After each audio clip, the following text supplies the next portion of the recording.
Welcome to another episode of the Star Local Media High School Sports Podcast. My name is Matt Welch, being joined by Bryan Murphy, Devin Hasson, and for the very first time on the podcast, Chris Jackson. Welcome, Chris. Thanks for having me. I'm glad to be here in the DFW. Yeah, Chris has been taking over our coverage for Coppell, the Colony, and Lake Cities for these past couple weeks. Wanted to give him a chance to kind of get his feet wet in his respective coverage areas before joining the podcast. But boy, what an episode to have you on for, Chris, because we are here to talk some high school boys basketball. Whereas last week was devoted in large part to previewing the action on the high school girls basketball playoffs and whatnot. Going to do that same exercise this week, only for the boys postseason, which starts tonight. So, yes, we're going to go, classification by classification, talk 6A, 5A, and then I guess do we have 4A? Is Celina in the dance? Oh, sure. Yeah, of course. There's Sunnyvale? Sunnyvale got nosed out on a three-way tiebreaker on Friday, or Saturday, I should say. Maybe next year, Raiders. Maybe next year. So, yes, we will touch on, I guess, what is in the works for our respective postseason-bound clubs. And let's start. You know what? We usually start on 6A and then dip over to 5A. We're going to go the other way. Let's talk some Class 5A to begin this one, Bryan. It's my time to shine. That's right. So make it count, Bryan. Let's see. Let's talk some 9-5A versus 10-5A. Let's give you that time to shine, Bryan. Frisco ISD against Lovejoy, McKinney North, that whole district. Let's see. So when you look at this, as far as these four matchups, you have Frisco Wakeland, the district champion, Frisco Wakeland, and where would you have, projected them at the start of the season to? Third or fourth. Okay. They were the 4 seed last year, and they lost a big starter, Austin Lewis, to the high school. We've mentioned that before, but they brought back a lot of their team. They have one of the better players in the district, Cooper Cisco. Michael Neiman is a really, really good point guard. The big man Russell, he's one of the bigger players in the district. So I'm not surprised, really. And I mean, they really just a game or two were separated from them, and teams like Independence and Centennial, which were the real two surprising teams in my opinion. I honestly wouldn't have pegged them to make the playoffs. Okay, before the season started. But here they are, and Wakeland, they're taking on Wiley East in the first round, but. The most surprising thing I saw from 10-5A was the fact that Princeton was the district champion. I know. That was a team that the Texas Association of Basketball Coaches didn't even have among the top four at the start of the season. Princeton, a little bit of a surprise there because you normally just think McKinney North, you think Lovejoy as far as your district title contenders. And not only did Princeton win the district, they won it going away, 9-1. Yeah, and looking at their non-district schedule, they start off the year with 3 straight losses to pretty good teams like Braswell and Wilmer Hutchins and stuff, but they also played Frisco Heritage, a team that didn't even sniff the playoffs in Frisco in the 9-5A district, and they lost to them in non-district by double digits. So I don't know if it's 10-5A not really being very competitive, or I don't know if they had injuries at the beginning of the year. I don't really know much about Princeton at all. We're going to find out for sure. When they face Frisco. And Frisco's a dangerous 4 seed. Like I said, there was just 1 or 2 games separating 6 through 1 down the home stretch of the district season in 9-5A. And Frisco, man, they have some size. They could just like Centennial on the girls' side. I'm projecting a first round win for the 4 seed out of 9-5A. Oh. Going for the sweep? That no, because if I would have picked a sweep on either side, I would have definitely picked the girls out of 9-5A, and we saw Frisco Memorial lose to Denison. I just picked the 4 seed to win, but Wakeland very well. No disrespect to Wakeland, very good team, but they could very well lose to Wiley East. We've seen crazier things. Like I said, Memorial was the heavy favorite over Denison on the girls' side. Nothing would surprise me in this first round. Yes, Wakeland should win. Yes, Independence should win. But I don't know. It wouldn't surprise me if Wiley East knocked off Wakeland. Heck, Wiley East knocked off Wakeland in the baseball playoffs last year, and that was totally unexpected when Wakeland was the 1 seed. So I don't know. Time for Wakeland to get some revenge for the baseball team from last year. I'm curious to see what kind of resistance Lovejoy can offer against Frisco Independence. Lovejoy, which garnered the 3 seed out of District 10-5A. That's the team that accounted for the only district loss for Princeton this season. Was a loss to Lovejoy. And Lovejoy, with what they showed earlier in district, I'm curious if they're able to kind of conjure the level of play that they had through the first half of district, because it's been kind of a tale of 2 halves for them. They're not exactly rolling into the playoffs on the highest of notes. They've lost 3 of their last 4 games, despite some pretty big games from Carson Holden, who over Lovejoy's last 5 games is averaging just a shade over 21 points per game. Where you've seen the Leopards kind of fall off, though, has been on defense. It's slipped a bit over the second half of district. If you look at the other 3 teams that made the playoffs from 10-5A, so Wiley East, who we just mentioned, McKinney North, and then district champion Princeton, you look defensively, Lovejoy allowed in their first crack at those 3 teams in the first half of district, they allowed just 42 points per game against those 3 teams. And then compare that to the second half, that number jumped all the way up to 56.3. So that's a pretty seismic chasm between your defense there from one half to the next. So I guess what is in the store against Independence, and just what do you make of the Knights as they head to this matchup against the Leopards? And Independence, they faced the gauntlet to end the regular season. They faced Frisco, they faced Centennial, they faced Wakeland back to back to back, just to finish out the season.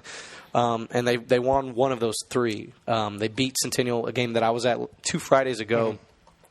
Where they suffocated Centennial. They allowed just 1 point in the third quarter of that game, but they lost to Frisco, the week before. They lost to Wakeland in the season finale. That would have decided a district champion. If Independence wins that game, they're the district champs. They're taking on Wiley East. But that was a very good game, 75-69. Kyle Jones has been, phenomenal for this team. Malik McMurray has been really good. Harrison Young, they have a lot of size. They have a really good distributing point guard in Rhino Hernandez, one of the cooler names, out of Rhino. But is that short for something, or is that just his? That's on his birth certificate. I don't know. I'll have to ask. Next time. To be fair, I don't know why you would have that information. What could it be short for? Rhinoceros. I mean, this is outside of rhinoceros, but I mean, the animal. Rhinoceros. I'm gonna next time I see Rhino in the Knights, I'm gonna say, "Hey, man, you got your birth certificate on? You got a passport on you to see?" Driver's license photo or something. Yeah. No, but they have just a really complete team. And I remember even said, on one of the podcasts in the middle of the season, I thought that they had the best chance of winning the district. I mean, granted, I wasn't totally wrong. I mean, they finished second and went down to the last game of the year. But they have a really good complete team. They have the size. They have a good point guard. It will be interesting to see if they can make a little run. As far as kind of what is in store, at least within Region 2, you look at the path for Independence and Centennial. They occupy the same quarter of Region 2 5A as Newman Smith, number 6 ranked Newman Smith, who we talked about a bit on Thursday, as far as a Trojans team that's now looking to build off of an undefeated regular season, 27-0. They just blew the doors off of everybody in District 11 5A. Haven't really had what you describe as a competitive ball game since like mid-December in tournament play against, I believe, Hebron was the last team to actually finish within single digits of them. There's a chance if Newman Smith is able to advance past the first round, they could draw Centennial or McKinney North for their area round matchup. You also have Kimball, a well-established powerhouse that is in that same area of Region 2. They're number 8 in the state. And then you look elsewhere, though. Devin, we can talk a little bit about 13-5A in your 2 schools, because it is certainly a couple tough draws for Poteet and West Mesquite. I guess are these a couple rematch. I guess are these the same installments of the? They're identical matchups at identical locations. Wow! I mean, from the girls' basketball by district round. The girls, yes. Poteet is the 3 seed, draws Midlothian, and West Mesquite as the 4 seed draws 14-5A champion Red Oak. It's going to be a tough challenge for both, just because. It's that 14-5A is a very top-heavy district, and you could say the same thing for 13-5A with Lancaster kind of reigning supreme, and then you had everybody else kind of fighting.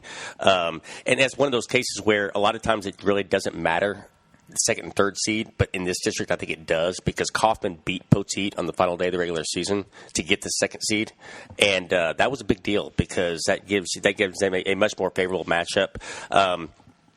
Again, I like what Poteet and West Mesquite have been able to do this year in terms of just making the playoffs.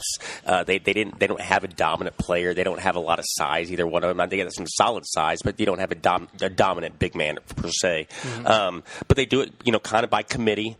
And so that's one element going into the playoffs that can help a team is they don't have one guy that if you shut down that one person, then that team goes down. At the same time, they don't have the go-to guy. So we'll see what happens. it's like I say, it's been a big achievement for them to make it this far, but they're just going in as underdogs. But it wouldn't shock me if they were able to still pull one out. But that region is so deep outside of that making a run is going to be really hard to see for either of those teams. Is there one you think might be more ripe to pull off the upset? Oddly enough, I think West Mesquite as the 4 seed has the explosive nature to them. I mean, they're a team that can score 90 points on a given night. Eli Huey, he's a guy that can score 30. I mean, he's not asked to. Glennie Gilbert is a 6'5" guy in the middle, and they've got a lot of different pieces. Josh Bennett, it's a deep team when they want to go, and they like to push the pace. So I'd say West Mesquite, even as a 4 seed going up against a district champion, I think that's a team that Red Oak certainly shouldn't overlook them. Yeah, I mean, if West Mesquite is able to pull that upset, though, it will obviously get no easier. Because when you look at just the strength of at least that quarter of Region 2 5A, I mean, you've got number 12 Red Oak, obviously, who West Mesquite opens up against. The winner of that game is most likely going to draw number 10 Sulphur Springs, and then the winner of that is most likely going to draw number 1 Lancaster. Yeah, and yes, Lancaster's exploits on this season have been well documented on the podcast as they have just run roughshod over District 13 5A, and basically, if you're a team like Newman Smith, you're just glad that you're on the opposite side of that. You can just kind of just try to make headways, do what you can, and just hope you get a crack at the Tigers. At some point, I guess in the regional tournament. But longer you can avoid Lancaster, the better this postseason. Well, and as Bryan pointed out last week, I believe. I mean, it takes one game to play your best, and you can take down anybody. Is there a lone star in this region? Perhaps the team that knocked off Lancaster last season. Who knows? Let's see. All right, let's talk a little bit of Region 1 5A. Chris, Bryan, give you guys a chance to chime in, talk a little bit of the Colony, talk a little bit of Little Elm, as both teams are bound for the postseason once again. Little Elm was able to get the 2 seed out of 8 5A. Who knows? Would you look at that? Who needs R.J. Hampton, really? I mean, come on. Not Little Elm. Take him. No. They would have. Man, just imagine what do you think this team would have been this year if R.J. was still there, if Coach Segler was still there, if they still had the just that and just a player of his caliber, what they could have done this postseason. They still had R.J., Trey White, and if KJ Pruitt wasn't at Lewisville and still at Little Elm, what a hypothetical. This team would beat Lancaster. This team would win state. I don't see who's going to beat them. I believe you. Who would beat them? I mean, fair question. They would be like Duncanville status with the elite talent that they would have had. But I mean, just look at Little Elm, man. Finishing second, they lost the last game of the year to Braswell, but only by 6. And that's a really good Braswell team. But 4 straight wins before that. To really make that playoff push, beating the Colony in the rematch. Sorry, Chris. 1-point game there that came down to the end. There you go. It's always. I don't know if you've noticed. In every sport, the Colony and Little Elm is always. Oh, for sure. The rivalry is very much real. Soccer is a huge rivalry. What coaches have told me. Basketball, you can see it's the same way. Football, even if one team is significantly better than the other, it's still the two schools have this friendly hate for each other. It's pretty fun. It gets intense. The Colony's girls soccer coach is kind of upset about how they're not going to be playing each other next year. That's what he was saying. Yeah. Hey, there's always non-district, so they'll find a way to play. Yeah, I'd love to see that. But it's different with district play and stuff. For sure, that means more. Yeah. But yeah, Little Elm, they take on Fort Worth Brewer. Don't know anything about Fort Worth Brewer, not going to lie. But just the fact that finishing second alone with a virtually brand new roster outside of a couple guys, that with the brand new coach, and Coach Dominique Parker's done a great job with the Lobos. I mean, I wouldn't be surprised if win a couple games. We'll see what happens. But just the fact that they finished as high as they did in that really good district, especially after losing to the Colony the first time around, it looked like this team might not make the playoffs. We'll see. But who does the Colony have? They've got Colleyville Heritage, which I think is a good matchup for them too, round 1.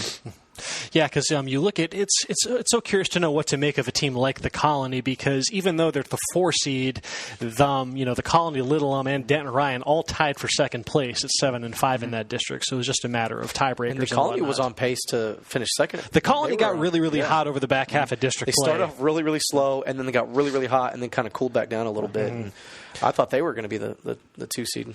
So yeah, I mean, it could make them, though, or on paper you see 1 versus 4, though the fact that the Colony still did technically basically tie for second in that district could make them a bit of a deceptive 4 seed. I don't know, Chris. So, what has been your read on the Colony leading into the postseason, and just how are you feeling as they get ready for Colleyville Heritage on Tuesday? I think it's kind of the way you two mentioned it. They've been kind of hot and cold throughout the year. The end of the regular season, losing 2 of their last 3, but I think they beat Lake Dallas by 30 to end the year, which I think it's always good to get some momentum going into the postseason for sure, especially with the way you lose a couple of close games there. You lose by 5 points and you lose by 1 to Braswell there at the last second when you can't get that shot up at the end. But they look good. It's just a matter of once you get past this first round, if you do, of course, because no game's ever going to be guaranteed. But then you've got to play probably Mansfield Legacy round 2. If you get past that, then you get Braswell round 3, which is a winnable game. I think they could get revenge there on Braswell and get to the 4th round, but of course, still, Legacy's a tough draw round 2 if you got to play them in Mansfield ISD in general, because also Timberview is also in that sure. same. You look at their quarter. District; they're the 3rd best team out of that district this year, but that's a really tough district. Yeah, Timberview beat 8-5A 3 times in the playoffs last year. Wow, they beat the Colony, Little Elm, and Northwest, all in the same playoff run. So, yeah, that is a look at least what is in store for Class 5A and whatnot. Obviously, still plenty of action, though, over in 6A. We can talk a little Lewisville ISD, some Allen, Plano, McKinney ISD, Prosper, Garland ISD, what have you. Plus, we can touch on a little bit of Celina over in 4A and as they prep for their postseason run. And we can do that after on the other side of this quick break.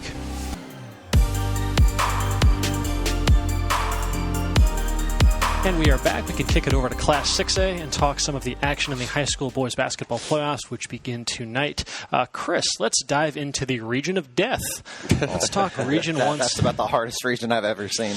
Let's talk Region 1 6A and what is in store for the folks over in Coppell and Lewisville ISD, because it is it is going to be whoever emerges from this region you would think would be the on-paper favorite to win the state championship, just because it is just there's no way they're not going to be battle-tested because of, when you look at just across the, no matter what portion of the region you're competing in, we have a total of 10 teams that are ranked within the state's top 25 in one region. We have 2 first-round matchups between teams that are ranked in the top 16. You have number 1 Duncanville against number 16 South Grand Prairie and number 6 Richardson against number 15 DeSoto. I believe you had all 4 playoff teams from 7-6A make the playoffs. So that's why, as we talk about Lewisville ISD and Coppell and what to expect from them, beyond the first round, it really is just a giant question mark, because I don't know if you can say that anybody's capable of getting on a serious run, because, once you get past that first round, and then in some cases, Duncanville might see Duncanville or Richardson, they might see a state-ranked team every single round of the postseason.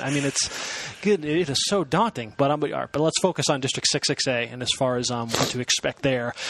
This was such a fun district to cover, and sure enough, it all went right down to the wire as far as who were going to be the 4 playoff teams. Coppell was able to put away the district championship. They finished 12-2. Then you had a tie for second place between Flower Mound and Lewisville. The Jaguars got the head-to-head over the Farmers, so they got the 2 seed. And then you had Marcus, which needed some help late to overtake Irving MacArthur, but they were able to get just that. MacArthur, despite getting what at the time felt like a really, really pivotal road win against Flower Mound, they turned around and lost their last 2 games, whereas Marcus made good on a pair of matchups against the other Irving ISD schools, and they were able to, coupled with a head-to-head tiebreaker over MacArthur, those 2 finished at 9-5, and Marcus, for the first time since, I believe, since 2015, is in the postseason. Not going to be an easy order up first for the Marauders, however, as they get District 5-6A champion Denton Geyer, who sports one of the best big men in the entire state. Jacoby Coles, he's committed to Butler. He is it's his 3rd year on varsity. He was part of those those super teams over the past couple of years, Davion Harmon and Jalen Wilson, those teams that had legit state title or bust expectations. And with him, the thing about Jacoby Coles that's fascinating is he's got a bit of a throwback game. In today's perimeter-oriented style of basketball, you don't really see a whole lot of big men that have like an actual back-to-the-basket game, that can flash an up and under or a hook shot or whatnot. And Coles is certainly capable, on top of being just an absolute handful for any opposing front court at 6'7", 230 pounds. Marcus does have, at least some size to throw at him, and Cale Martens and Ben Jolson, two guys who are also 6'7", but just the sheer force that Coles brings to the table is such a tall order. And then you have Tyler McGuy on the perimeter who can knock down threes just like clockwork. I mean, it really is a tough order for the Marauders. But that's the thing when you come out of a district like 6A. I mean, they've been seeing playoff caliber competition for so long that who knows? I mean, maybe they give Geyer a bit of a tougher test than Geyer might otherwise anticipate. For Coppell, though, Chris, this is a team that I'm fascinated to see what Coppell can do because, again, I think they should be able to take care of the first-round matchup against Northwest Eaton. But beyond that, though, it's just a giant question mark. But this is certainly one of the better teams just in terms of just its sheer balance and just the level of execution that you get on both ends of the floor. So what do you kind of see in the Cowboys right now as far as their chances to potentially make a little bit of headway in this this daunting region? Well, I think when I stopped by there last week and talked to some of their players, I think their senior captain Adam Musa summed it up perfectly. If you can get past these first two rounds, you could probably make a state run, honestly, because then the second round they've got to play Waxahachie, who's one of the best teams in the entire state, number 11, which looks like that's going to be your second round matchup. But Coppell could get it done. Obviously, that's a state-ranked matchup round two. Of course, they got to get past round one, but they've got the talent. They've got those two sophomores. You got Anthony Block, you got Ryan Agarwal, who reminds me of a little bit of a Brandon Ingram, Kevin Durant type. Obviously lengthy, can score a lot of different ways. I'd probably compare him more to Brandon Ingram with the way he can kind of drive inside and out, but he can shoot from deep as well. Musa called him the best shooter in the state of Texas, which... He's a heck of a shooter. I've seen Coppell twice this year, and he's lit up both times. He's got Anthony Black next to him, who's got offers in football and basketball. Now they're trying to push him to get a track offer from North Texas as well. But if that doesn't tell you the kind of caliber of talent they got in this team right now... Yeah. Either way, they're positioned to be pretty solid for a couple of years to come. They'll be good for a while, but it's just Region 1 is so loaded. I mean, 10 of your top 25 teams in the state in 6A are from Region 1, which is about half of those top 25 teams if you think about it. So if you get past this first week, Coppell's in good shape for a little bit, but can they get past it is the thing. I think that's the same question every coach is asking right now. Now I'm curious to see what a team like Lewisville can do. Lewisville's a team that got a little hot over the back half of the district, started looking like that team that was projected to win 6A at the start of the season. Obviously, it helps when your best player is playing like the one of the best players in the country, and that's what they got in Keontae George, who had back-to-back 30-plus point games to close out the season.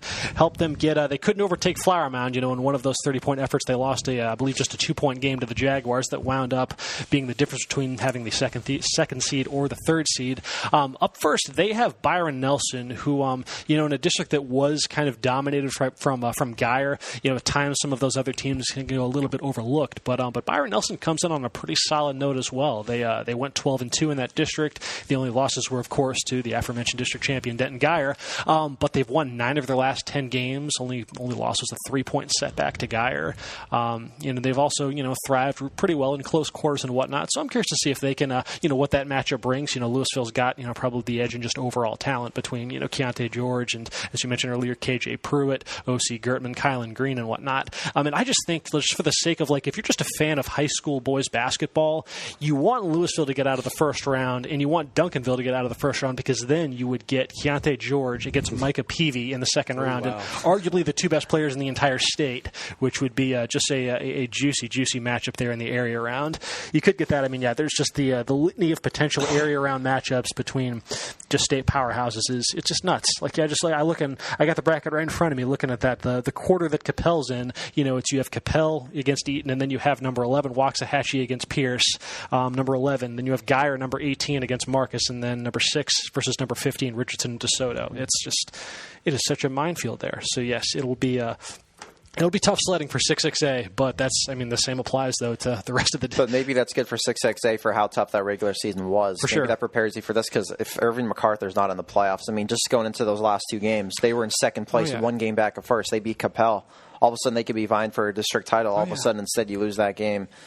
Doesn't go your way, the regular season finale, then you're out of the playoffs. So maybe these games could help Coppell, but obviously, Waxahachie is very well positioned to make a run, too. Yeah. I mean, you got a 3-star center that's averaging 20 and 7 per game. That's pretty good. Yeah, right. Let's see. Over in Districts 9-6A and 10-6A, they will renew their by-district rivalry. The matchups on hand, we have Allen, the district champ from 9-6A. They play South Garland, the 4-seed from 10-6A. And then you have... Garland. Oh, they play Garland? Garland, oh, yes. okay, Garland, they ended up going to a play-in game. Okay. Garland got them in the end, so... My bad. Let's see, Allen versus Garland, and then you have, Prosper and Saxe. Prosper, the 2-seed out of 9-6A, versus Saxe, the 3-seed from 10-6A. Let's see, and then you have McKinney versus Lakeview Centennial, as we dubbed on Thursday's podcast, the Kendrick Johnson Bowl. Kendrick's alma mater versus the school that he currently covers. So. Hey, same thing as me. I don't get a Brian Murphy Bowl. That's right. That is That's so disrespectful. Right. Prosper versus Saxe. I'm a Saxe alum. My allegiance will be tested with Prosper and Saxe. Devin, does Saxe have a chance? Of course they have a chance. A very good chance, Brian. Is that your on-the-record answer? That is my on-the-record and off the record. No, Saxe is going to have a chance. But obviously, going in, and we talked earlier about how strong Prosper is, and Saxe is certainly, it was a chore. They had to win their last game of the regular season just to ensure themselves a playoff berth, or else they would have been involved in that 3-way tie with Garland and South Garland.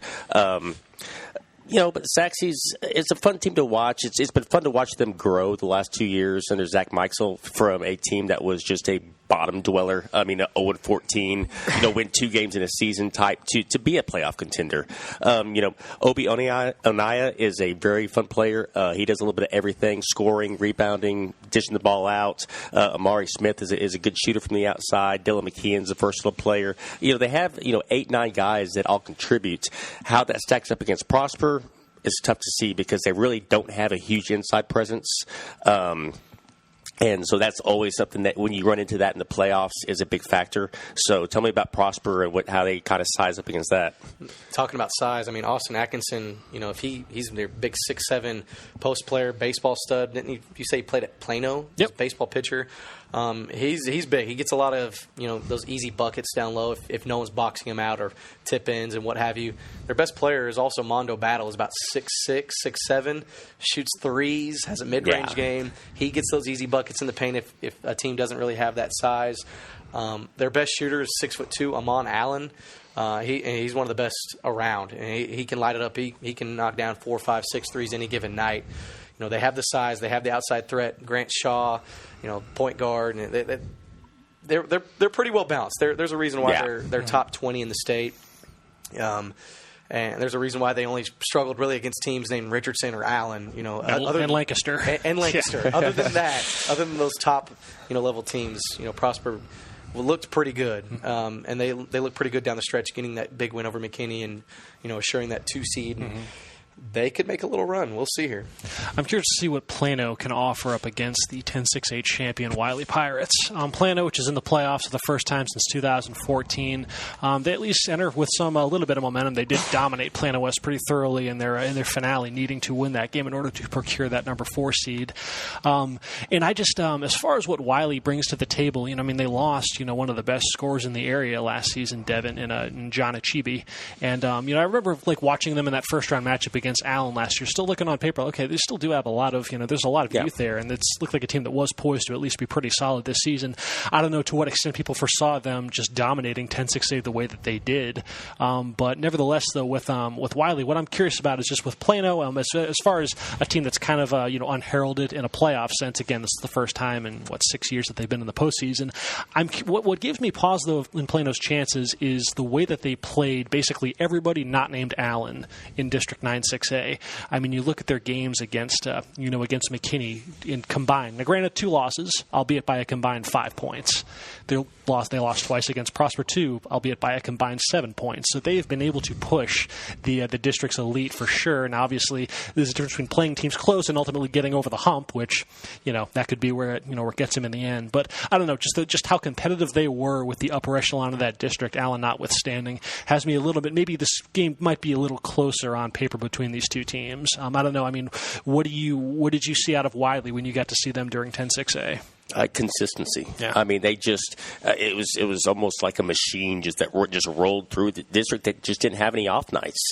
And that's, I mean, you mentioned losing their leading scorer from last year. Well, they did bring back Kobe Wiggins, and they brought back Eli Taylor, and Tommy Garriga is a 6'8" kid in the middle that gives them a presence that really only Garland has in that district in terms of having an inside guy.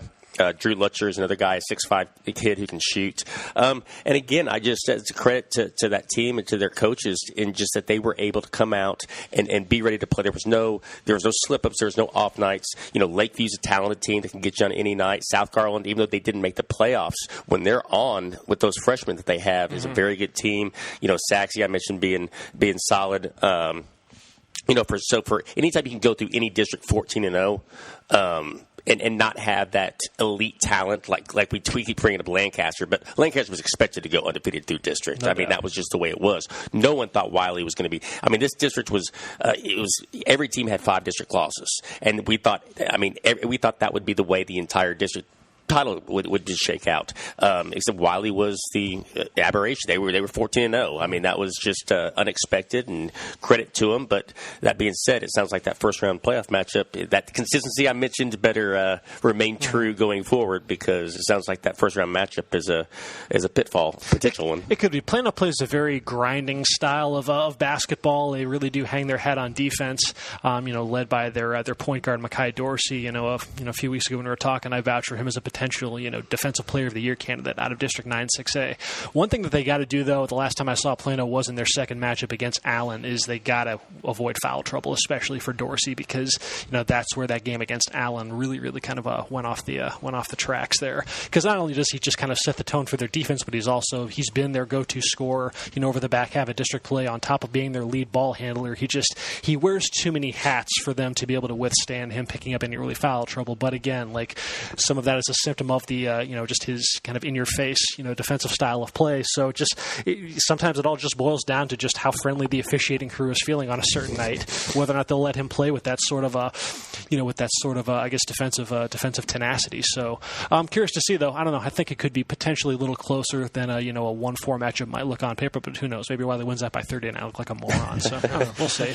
Let's see, Devin. What about old Mesquite Horn? They would at least get the top seed out of District 11-6A. They draw Temple in their first round matchup, in a matchup that is not exactly just down the street, down at I guess McLennan and whatnot, Tuesday 7:00. So what is the kind of the read on a Jaguars team that's been all the potential in the world they've shown on some nights, and other nights you just kind of left scratching your head. So now what does it all mean as the playoffs are about to begin? I think it was a good sign that they put it together when they needed to, beating Rockwall in the season finale. This is, credit to Andra Wadi, the coach out there, and that team, because that was history. That was the first district championship in school history.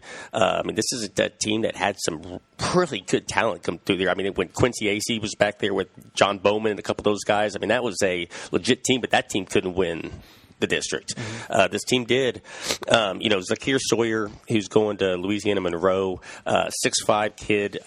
Just extremely athletic, can shoot the ball, can take it to the rim. Just an excellent player. I've always liked Preston Amond, their 6'7" forward, just because he can pass the ball, he can shoot from the outside, he can do a little bit of everything. Devin Hancock is one of those guys that can score 25 or 30, just kind of a streak shooter, so to speak. But even when his shot from the outside is not falling, he can get to the rim. He gets fouled. He shoots a lot of free throws. I think it's interesting. I'm curious to see, because obviously we don't know much about Temple. We just kind of go by that district that they're in, which, looking at their overall records, that's led by Colleen Ellison, the number 3 team in the state. Yeah. But that is a very good. Temple has a solid record. Those top 4 teams that all came out of 12-6A. So, as far as a 1-4 matchup, that's going to be a tough challenge in the first round. But I think that's a game that Horn can win. I think they can go a couple of rounds. Seeing depending how they match up in the second round. Ellison does kind of loom in that part of in that bracket. That would be probably their third round game. It would. But I I think this Horn team is perfectly capable of making it to that point. And then once you get to, you run up against the Ellison team, obviously a very good team, but, on a given night, anything can happen. So, and Horn certainly has the talent to compete with anybody in the state.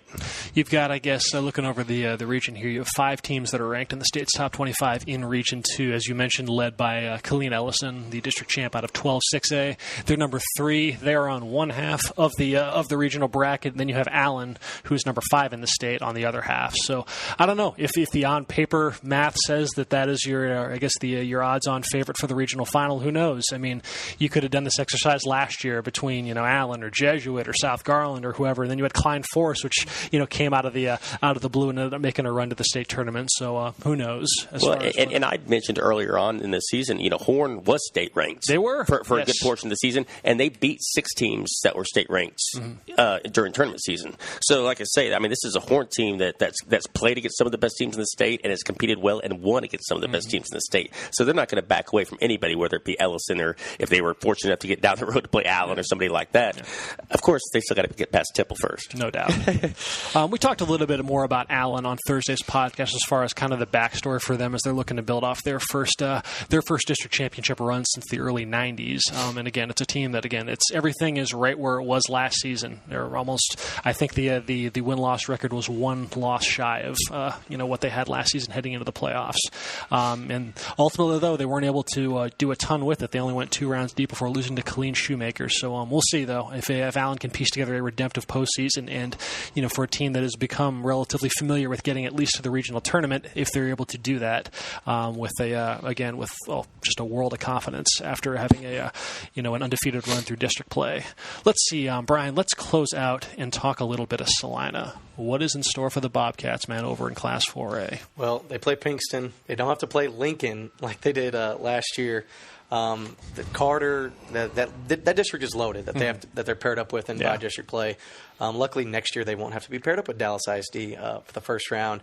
My computer keeps freezing up on me, so my information on Pinkston isn't up right now. But like I said, they have a lot better chance to make a run this year. They're 16th in the state.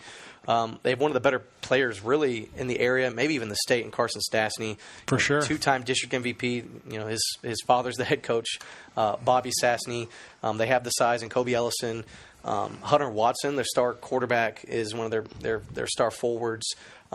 This is Bryson Brown. This is a really good team. A lot of experience. This team has been together, for about 3 years now. They've been coming up from, since they were sophomores, and now they're this three-peat of making it of district champions the last 3 years after not winning a district title since 1975, I believe it was. Goodness. Now they're this powerhouse, mini powerhouse up there in Celina. But if they, I don't have the brackets in front of me, but like I said, a little bit easier path this year as a 1 seed should have. And, don't be surprised if they, get to that third round and kind of squeak on by and make a little run as well.